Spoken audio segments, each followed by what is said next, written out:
김민아 캐스터 마감 상황 전해주세요. 네, 유럽의 주요국 증시들 하락하며 거래를 마쳤습니다. 최근 들어서는 다소 아쉬운 모습의 지수 흐름을 나타내고 있는 유럽 증시인데요. 지수 흐름부터 함께 살펴보시죠. 독일의 닥스 지수가 0.84% 하락하면서 1% 가까이 내렸습니다. 또 영국의 FTSE 지수도 1% 넘는 약세를 기록하며 1.48% 하락했고요. 프랑스의 까크 지수는 1.07%의 내림세 기록하면서 독일, 영국, 프랑스 일제히 약세로 거래를 마쳤습니다. 이번에 가장 큰 부담감이었던 것은 영국에서 발표된 인플레이션율이었는데요. 이 소비자 물가 상승률이 12월에 예상과 다르게 연 4%로 반등했습니다. 시장의 예상치는 3.8%였는데 이를 어느 정도 웃도는 수준을 나타내면서 이 물가에 대한 부담감을 안고 영국 지수가 1.48%로 가장 큰 폭의 하락세를 그려 내려갔습니다. 또 이뿐만 아니라 미국에서 발표된 소매 판매는 견조하게 발표가 됐는데요. 지난달 대비 증가하는 모습을 나타내면서 이 12월 소매 판매는 전월 대비 0.6%의 증가세를 기록했습니다. 예상보다 훨씬 강한 수치였는데 이로 인해서 연준의 3월 금리 인하 가능성은 더욱더 낮아질 것이라는 전망이 제시가 됐고요. 이에 따라서 증시도 함께 부담감을 안는 분위기였습니다. 미국의 10년물 금리도 장중 5주의 최고치를 기록하면서 장중 한때는 4.1%를 또 넘어서는 모습을 나타냈는데요. 이러한 부분들이 글로벌 증시에 전반적으로 부담을 주고 있다는 점 참고해 보셔야겠고요. 여기에 설상가상으로 영국에서 이 물가 상승과 관련되어 있는 부담감을 또 한 가지 던져줬다는 점까지 참고해 보셔야겠습니다. 네, 이어서 국제 유가 확인해 보시죠. 국제 유가는 0.3%로 소폭 올랐습니다. 72달러 선의 종가를 기록했고요. 장중에 잠시 저점을 찍고서 그 이후부터는 다시 한번 상승 탄력을 받아 나가는 모습이었습니다. 최근 들어서 국제 유가는 박스권 내에서 등락을 반복하는 모습을 나타내고 있는데요. 국제 유가를 결정을 하는 여러 가지 요인이 한 가지가 아니라 여러 가지가 도사리고 있기 때문에 이렇게 좀 혼조세를 나타내고 있다라고 보시면 되겠습니다. 전 중국의 경제 성장 부진에 따른 수요 둔화 우려라는 점 보셔야겠고요. 그리고 미국의 한파가 덮치면서 공급 차질에 대한 우려감까지 함께 나타나고 있는 상황인데요. 우선 공급 측면의 이슈부터 다뤄보겠습니다. 미국 한파가 덮친 이 노스다코타주는 미국 최대의 이 세계 셰일 유전이 있는 곳인데요. 이로 인해서 이를 석유 생산량이 지난 10월 대비 거의 반토막이 나고 있다고 합니다. 6천만에서 6,500만 배럴 감소한 것으로 추정이 되면서 이 공급에 차질이 생길 것이라는 우려감이 생기고 있는 상황인데요. 그런데 수요 측면에서도 우려감은 상당히 불거지고 있습니다. 중국에서 경제 4분기가 이 전년 대비 5.2% 상승했다고 밝혔는데요. 시장의 예상치는 5.3%였습니다. 그런데 이 시장의 예상치를 하회하는 수준의 경제 지표가 발표되면서 중국 경기가 생각보다 빠르지 않게 회복이 되고 있다. 그리고 생각보다 더디게 회복이 될 수 있다라는 전망이 제시가 된 건데요. 이렇게 중국 경기가 더디게 회복이 될 경우 원유 수요까지 둔화가 될 우려감이 있기 때문에 이 공급과 생산 측면에서 줄다리기를 하는 국제 유가의 추이를 볼 수가 있었습니다. 그리고 계속 언급이 되고 있는 이 홍해 지역에서의 불안감 또한 변수로 작용이 될 수 있다는 점은 여전하기 때문에요. 이러한 세 가지 요인들 계속해서 추적해 보셔야겠습니다.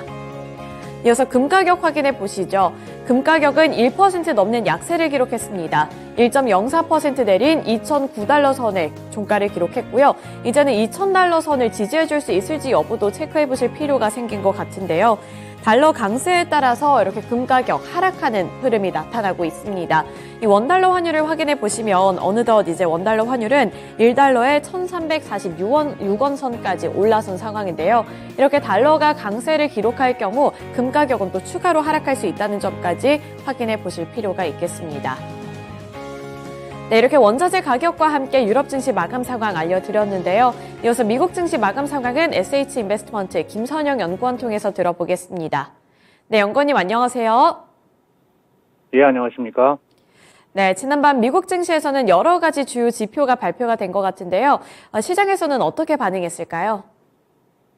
예, 지난해 12월 미국의 소매 판매가 예상을 상회한 점이 연준의 금리 인하 시기를 늦출 것이라는 우려로 이어지면서 뉴욕 증시는 연이틀 하락했고 지수별로는 다우지수가 0.25%, S&P 500은 0.56, 나스닥이 0.59%, 소형주 중심의 러셀 2000은 0.73% 하락하며 거래를 마쳤습니다.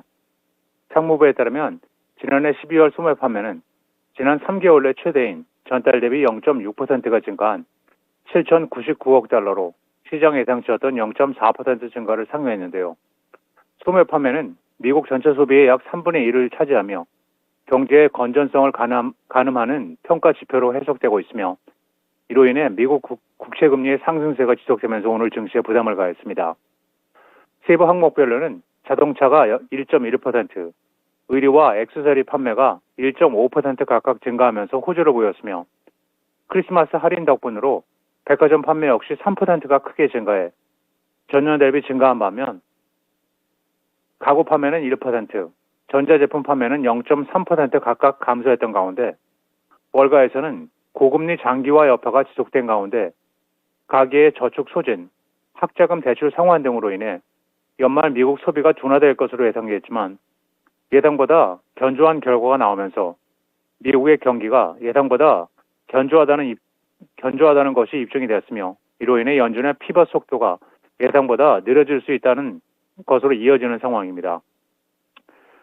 전일에 이어 오늘도 전업종이 하락한 가운데 시장의 공포지수인 변동성 지수 VIX가 오늘 6.5%가 급등하면서 연이틀 상승세를 지속했고 벤치마크인 10년 만기 국채금리는 전일 대비 상승한 4.106%, 달러 인덱스는 강보합권에서 거래를 마쳤습니다. 미국 최대 은행 JP모건 체이스의 제이미 다이먼 CEO가 금융 부분의 위험과 지정학적 리스크가 상존하고 있어서 향후 2년간 경제에 큰 영향을 미칠 수 있다고 경고했습니다.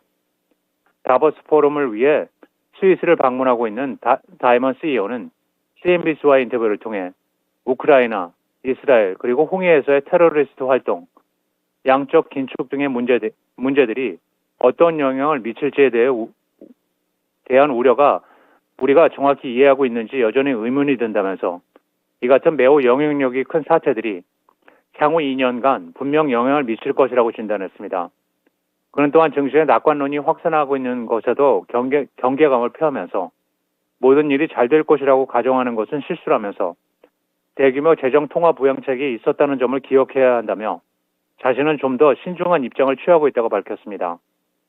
한편 비트코인과 관련해서는 지난 1975년 미국에서 출시돼 선물용으로 반짝 인기몰이를 한 뒤 사라진 소형 반려동물이 담긴 선물 상자처럼 생긴 종이봉지에 둥근 돌을 넣은 상품이었던 펫록에 비유하면서 결국 가치가 없다는 기존의 회의적인 입장을 유지했는데요. 그는 미국은 자유국가이며 자신들이 비트코인에 투자할 권리가 있음을 옹호하고는 있지만 개인적인 충고는 하지 않을 것이라면서 그는 2021년 가상자산의 가치가 최고조에 달했을 때에도 비트코인은 가치가 없다고 말한 바 있으며 지난해 다보스 포럼에서도 가상자산은 과장된 사기라고 말한 바 있었습니다.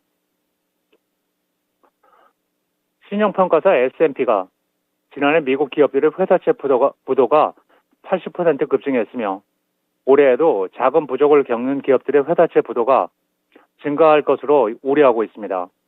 S&P는 보고서를 통해 지난해 부채 상환에 실패한 기업들이 모두 153개로 2022년 85개에 비해 80% 크게 늘어났으며 이것은 팬데믹 기간이었던 2020년을 뺀다면 지난 7년 사이 최고 부도율이었고 부도를 낸 곳들은 주로 마이너스 현금 흐름과 높은 부채, 낮은 유동성 등으로 신용등급이 낮은 기업들이었으며 업종별로는 미디어, 엔터테인먼트 등 소비자들과 직접 대면하는 업종의 자금 압박이 심했다고 전했습니다.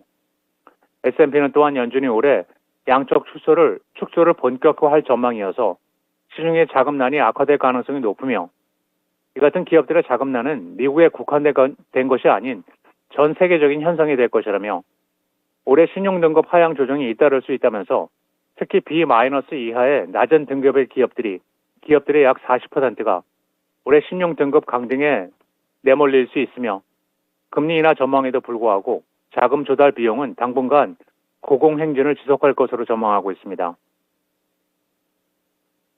매사추세츠 연방법원이 저비용 항공사인 제트블루가 경쟁사 스피릿 항공을 38억 달러에 인수합병하려는 것을 막았다는 뉴스로 오늘 스피릿 항공은 22% 급락했고 제트블루는 8.6% 하락했습니다. 윌리엄 영 판사는 판결을 통해 두 합병사의 합병을 허용한다면 스피릿의 저렴한 항공 서비스를 이용해온 고객들이 피해를 볼 것이라면서 합병을 저지해달라고 요청한 미국 법무부의 손을 들어주면서 제트블루가 스피릿을 인수하게 한다면 항공산업에서 독특한 혁신을 제공하고 가격 인상을 자제해온 몇 안 되는 주요 경쟁사가 사라질 것이라고 밝혔습니다. 한편 법무부는 작년 3월 양사 합병으로 경쟁이 줄고 항공료가 인상돼 소비자들이 피해를 볼 것이라면서 이번 합병을 막아달라는 소송을 제기한 바 있었는데요. 미국 주요 언론들은 이번 판결에 대해 항공산업에서 시장 지배력이 더 집중됨을 막으려 노력해온 바이든 행정부의 승리라고 해석하고 있습니다. 마지막으로 내일은 연방 상무부의 12월 주택 착공과 주택 건축 허가 건수가 발표되며 시장 예상은 141만 7천 건의 착공과 147만 8천 건의 허가 건수이며 이어 연방노동부의 주간 신규 실업수당 청구 건수, 필라델피아 연방은행의 관할 지역 제조업 지표인 1월 필립헤더 인덱스, 에너지청의 주간 원유 재고와 천연 가스 재고량이 발표되고 트루이스트 파이낸셜, 타이완 세마이컨덕터, 노던 트러스트, 키코프, 페스터널, 텍사스 캐피탈 뱅크 쉐어스, M&T 뱅크, JB 헌트 트랜스포트, 홈뱅크 쉐어스, 퍼스트 호라이즌, 그리고 PPG 인더스트리즈가 지난 분기 실적을 발표합니다. 네, 이렇게 계속되고 있는 실적 발표 일정까지 함께 들어봤습니다. 오늘 말씀 고맙습니다. 네, 감사합니다. 네, 유럽 증시에 이어서 미국 증시 마감 상황까지 함께 알아봤는데요. 이어서 전일장 국내 증시는 어떠한 흐름으로 거래를 마쳤을지 국내 증시 마감 상황도 함께 알아보겠습니다. 코스피와 코스닥 어제 정말 크게 낙폭을 키웠습니다. 최근에 국내 증시도 1월 들어서면서부터 계속해서 하락하는 좀 기운이 빠지는 흐름을 이어가고 있는데요. 어제도 장중에 2% 넘게 낙폭을 키웠다가 잠시 반등해주면서 1%대까지 낙폭을 줄이기도 했습니다. 하지만 결국에는 코스피와 코스닥 다시 한번 2% 넘는 낙폭을 키워나가면서 아쉬운 모습으로 거래를 마쳤는데요. 코스피 같은 경우 2.47% 내린 2,435포인트의 종가를 기록했고요. 코스닥 같은 경우에는 2.55% 하락한 833포인트 선의 종가를 기록했습니다. 선물지수 같은 경우에도 2.59% 하락세를 기록했는데요. 이 안에서 수급 주체별로 어떠한 흐름을 나타냈을지 수급 상황도 체크해 보겠습니다. 네, 먼저 코스피 시장부터 살펴보도록 할 텐데요. 코스피 시장에서는 외국인과 기관 투자자들의 동반 매도세가 이어졌습니다. 이 중에서도 외국인 투자자들이 9천억 원 넘는 매도 물량을 출회하면서 지수의 하락폭을 더욱더 키웠습니다. 외국인은 9,056억 원 매도 우위를 기록했고요. 기관 투자자들은 112억 원의 매도세를 기록했습니다. 반면에 개인 투자자들은 어제 8천억 원 넘게 매수하는 흐름을 기록했고요. 코스닥 상황 살펴보시죠. 코스닥에서도 외국인 투자자들의 매도 물량이 출회가 됐습니다. 기관 투자자들과 개인 투자자들은 저가 매수에 나선 모습이었고요. 외국인은 1,765억 원의 매도 우위로 거래를 마쳤습니다. 네, 이어서 특징 섹터 살펴보겠습니다. 어제 주목을 받았었던 또는 이슈에 반응을 했었던 특징 섹터 살펴볼 텐데요. 첫 번째 특징 종목으로는 반도체 종목군들 보겠습니다. 그 안에서도 반도체 투톱을 살펴볼 텐데 삼성전자가 어제 2% 넘는 낙폭을 키워나가면서 2.2% 하락한 7만 1,000원을 기록했습니다. 어느덧 7만 1,000원 선까지 다시 내려온 모습인데요. 12월에 삼성전자 굉장히 큰 상승세를 그려나갔고 질주를 했습니다. 그런데 12월에 올랐었던 이 주가 흐름을 1월 들어서 거의 다 뱉어내는 모습이 나타나고 있는데요. 삼성전자 한때는 79,600원까지 터치하면서 8만 원 선을 눈앞에 두고 있었는데 이제는 7만 1,000원까지 내려앉았고요. 7만 원 초반 부근까지 왔다는 점 고려를 해보셔야겠습니다. SK하이닉스도 마찬가지로 0.83%의 하락세 기록했고요. 13만 1,000원을 기록했습니다. 마찬가지로 12월에 굉장히 큰 폭으로 상승을 했었는데 그 이후에는 탄력이 둔화가 되고 있다는 점 눈에 띄는데요. 어제 반도체 투톱은 미국 증시에서 반도체 종목들이 상승했음에도 불구하고 이렇게 하락하는 흐름을 그려나갔습니다. 전 미국 증시를 살펴보면 그 전거래일 미국에서는 AMD가 8.3% 급등을 했고요. 엔비디아도 3% 오르는 등 이 주요 지수는 부진했어도 그 안에서 반도체 종목들이 선방하는 흐름을 나타내줬는데요. 하지만 장중에 중국 경제 지표 악화 소식에 투자 심리가 위축이 되면서 우리나라 증시에서는 삼성전자라든지 SK하이닉스 같은 대표적인 반도체 종목들이 약한 흐름을 기록했습니다. 현대차 증권에서는 장중 발표된 중국 경제 지표가 다소 부정적으로 나오면서 이 소비와 관련해 중국에 대한 이 위험 노출이 높은 삼성전자와 SK하이닉스 쪽으로 투자 심리가 약화가 됐다라고 분석을 했는데요. 최근 들어서는 지정학적인 리스크를 비롯해서 여러 가지 환경이 좋지 않게 형성이 되고 있습니다. 이 안에서 반도체 종목군들 앞으로는 어떠한 흐름을 이어가게 될지 여부도 오늘부터 다시 한번 확인해 보셔야겠습니다. 네, 이어서 두 번째 특징 섹터 살펴보겠습니다. 두 번째 특징주로는 지정학적인 리스크에 민감하게 반응을 하는 그러한 관련 종목들 살펴볼 텐데요. 이 지정학적인 리스크가 점차 더 확산이 되면서 영향을 받게 된 섹터들도 하나하나 더 늘어나고 있습니다. 우선은 빅텍이라든지 이러한 방산 관련 종목들 어제 급등했고요. 한일사료, 누보 이러한 곡물 관련 종목들, 사료 관련 종목들까지도 매수세가 유입이 됐습니다. 그리고 이 지정학적인 리스크가 불거지면서 계속 주목을 받고 있는 해운주들 또는 물류 관련 종목들은 어제도 상승하는 모습이었는데요. 우선 흥하해운이 5.32%의 강세를 기록했고요. 동방 같은 물류 관련 종목도 1.75% 상승했습니다. 그리고 어제는 방산 관련 종목들이 강한 흐름으로 거래를 마쳤는데 빅텍이 21.91% 올랐습니다. 그리고 사료 관련 종목들 쪽으로도 매수세가 또 유입이 되면서 한일사료가 20.26% 오른 5,550원의 종가를 기록하는 모습이었습니다.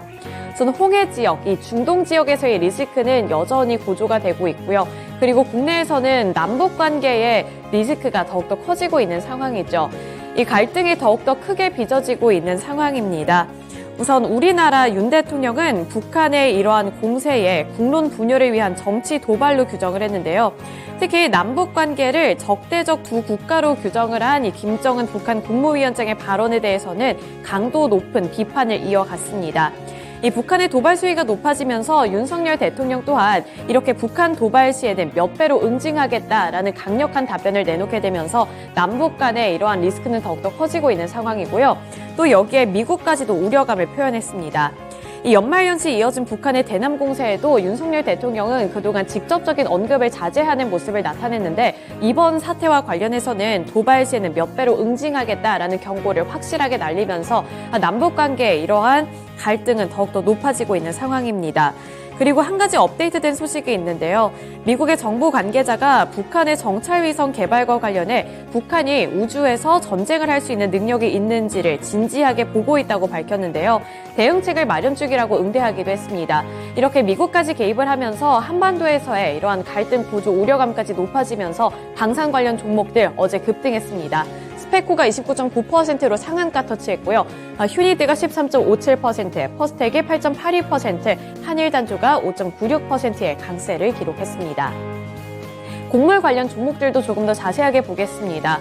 곡물 관련 종목들은 홍해를 비롯해서 여러 가지 이런 전쟁 리스크로 반응을 한 모습이었고요. 한일사료 20% 넘게 올랐고요. 미래생명자원이 8.16%, 누보가 3.35%, 신송홀딩스 4.33%, 한탑이 3.26%의 상승률로 거래를 마쳤습니다. 네, 이어서 마지막 섹터 살펴보겠습니다. 마지막 섹터로는 친환경 관련 종목군들 확인해 볼 텐데요. 계속 거듭 강조해드리고 있지만 최근 여러 가지 환경이 좋지가 않습니다. 지정학적인 리스크 그리고 외부적인 환경 속에서 장애물을 더 많이 찾아볼 수 있는 시장인데요. 이 안에서 지금까지는 중동 지역 이런 지정학적인 이슈가 가장 큰 이슈였다면 이번에는 미국에서의 대선 이슈까지 챙겨보셔야겠습니다. 미국 대선과 관련해서 신재생 에너지 종목들 쪽으로 투자 심리가 약화가 됐고 우려감이 빚어진 건데요. 유니슨이 3.15% 하락했고요. CS 베어링이 5.03%, HD 현대에너지솔루션이 8.96%, CS 윈드가 9.3%, 하나솔루션이 9.54% 하락했습니다. 태양광이라든지 전기차용 배터리 등 미국의 IRA 수혜주로 여겨졌던 종목들 쪽에서 매도 물량이 출회가 되는 모습이었는데 이 IRA 반대 의사를 명확하게 해왔던 도널드 트럼프 전 대통령이 공화당 아이오와주 코커스에서 압승하면서 관련주를 향한 투자 심리가 대폭 위축이 됐습니다. 트럼프 전 대통령은 지난 현지 시간 15일 미국 공화당의 첫 번째 대선 후보 경선인 아이오와주 코커스에서 50.9%의 득표율을 받았는데요. 압도적인 1위를 차지했습니다. 그리고 론 디티스 플로리다 주지사는 21.3%에 그치는 모습을 나타내면서 뉴욕타임즈는 트럼프의 재선 가능성이 더욱 높아졌다라고 평가를 했고요. 중요한 첫 발걸음을 내딛었다라는 평가까지 제시했습니다. 앞서 트럼프 전 대통령은 IRA에 대해서 부정적인 의견을 내비춘 바 있는데요. 인플레이션 감축법에 대해 역사상 가장 큰 세금 인상이라면서 친환경 에너지에 대한 반감을 확실하게 표현을 해왔습니다. 지난해 11월 파이낸셜 타임스는 트럼프 전 대통령이 다시 당선이 될 경우에는 인플레이션 감축 법안을 폐기할 계획이다라는 보도를 제시하기도 했는데요. 이에 따라서 신재생 에너지 종목들 어제 흔들렸습니다. 풍력 관련 종목들 그리고 태양광 할 것 없이 일제히 급락하며 마감 지었다는 점까지 확인해 보셔야겠습니다. 네, 이렇게 어제 국내 증시에서 주목을 받았던 특징 종목들까지 알아봤고요. 지금까지 글로벌 증시 마감 시황이었습니다.